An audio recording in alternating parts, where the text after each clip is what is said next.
The word struck Dean like a physical blow. He met the child before. When? How? Who? He tried to speak, but the air in his lungs had turned to ash. Daniel saw it, the confusion, the fear, the denial, and took another slow, steadying breath. "Dean," Daniel said. "You remember the earthquake night?" Dean's pulse spiked. The earthquake. The screams. The stumbling through debris. The child he found hiding under a table. Small hands grabbing his sleeve. Wide eyes full of terror.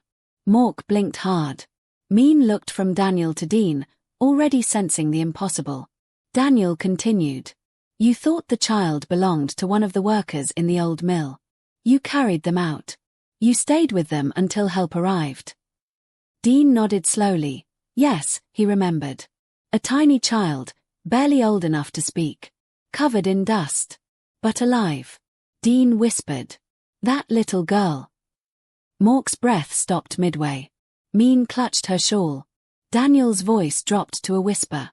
"She wasn't from the mill." Dean's mind flipped. Daniel stepped forward. Sora knew she was being hunted. She knew she might not make it. She gave the baby to someone who passed through the area, someone who had no connection to the village. A traveling caretaker who worked in the outskirts. Someone the hunters would never suspect. Dean stared at him, trembling. Daniel continued. "That caretaker was in the mill when the earthquake hit.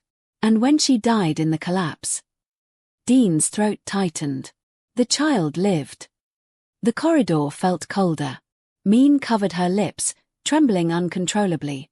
Mork's tears flowed freely, silently, dropping onto the floor. Dean shook his head. "Daniel, are you saying?" Daniel met his eyes. No hesitation. No dramatics. Just the raw truth. "Dean, the child you carried out that day." Silence. All breath held. All hearts suspended. Then Daniel spoke the name. Was Sora's daughter. Mean froze. Her fingers clenched painfully into her shawl.